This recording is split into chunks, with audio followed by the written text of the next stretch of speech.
আসসালামু আলাইকুম। আজকে আপনাদের মাঝে আবার একটি নতুন ভিডিও নিয়ে হাজির হয়েছি। আজকের ভিডিওটি শুরু করার আগে যে সকল দর্শকবৃন্দ আমার চ্যানেলটিতে এখনও একটি সাবস্ক্রাইব করে দেননি তারা আমার চ্যানেলটিতে একটি সাবস্ক্রাইব করে দিবেন এবং আমার চ্যানেলের পাশে থাকা বেল আইকনে একটি ক্লিক করে দিবেন এবং যদি আমার ভিডিওটি ভালো লাগে তো আমার ভিডিওটিতে একটি লাইক করে দিবেন।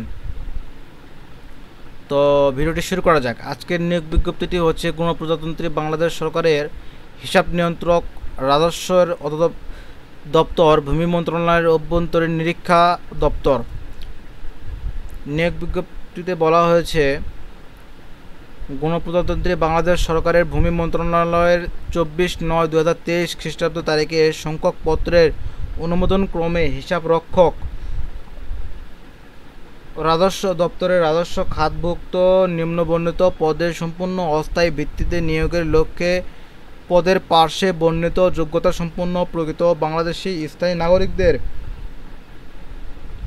নিকট হতে আবেদনপত্র আহ্বান করা যাচ্ছে। তো আবেদনপত্রটি প্রকাশিত হয়েছে 11/9/2024 তারিখে।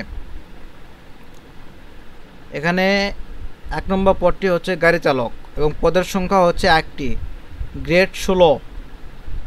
এখানে 9,300 থেকে 22,490 টাকা পর্যন্ত বেতন স্কেল।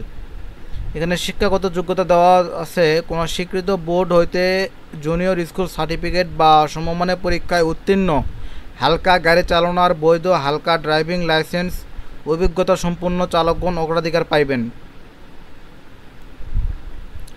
এখানে কিছু শর্তাবলী দেওয়া আছে।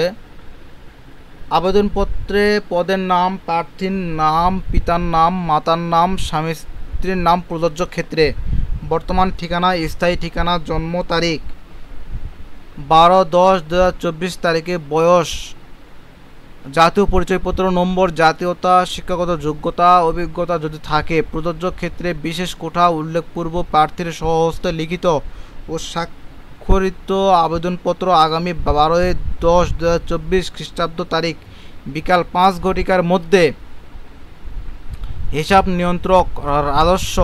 নিয়ন্ত্রক রাজস্ব এর দপ্তর, ভূমি ভবন, 11 তলা 98 শহীদ তাজউদ্দিন আহমেদ সরণি, তেজগাঁও, ঢাকা 1208 ঠিকানায় পৌঁছাতে হবে। নির্ধারিত তারিখের পর কোনো দরখাস্ত গ্রহণ করা হবে না, অর্থাৎ এটি অনলাইনে আবেদন করা যাবে না, এটি দরখাস্তের মাধ্যমে আবেদন করতে হবে। এখানে সেই আবেদনের আপনারা যে দপ্তরে পাঠাবেন সেটি হচ্ছে হিসাব নিয়ন্ত্রক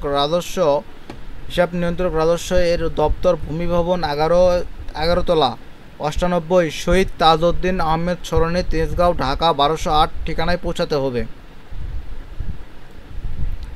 এবং বলা হয়েছে যে পরীক্ষার ফি বাবদ 200 টাকা এবং এখানে কোড নম্বর দেওয়া আছে 1460200002031।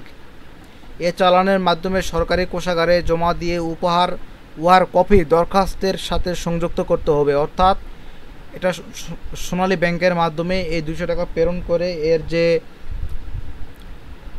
টাকার যে রিসিপ্ট দিবে সেই রিসিপ্টটা আপনাকে দরখাস্তের সঙ্গে সংযুক্ত করতে হবে।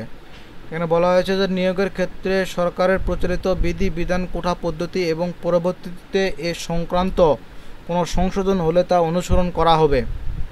সাধারণ প্রার্থীদের ক্ষেত্রে 12/10/2024 খ্রিস্টাব্দ তারিখে বয়স 18 হতে 30 বছর এবং মুক্তিযোদ্ধার সহিত মুক্তিযোদ্ধার পুত্র কন্যা এবং শারীরিক প্রতিবন্ধী প্রার্থীদের ক্ষেত্রে বয়স সীমা সর্বোচ্চ 32 বছর।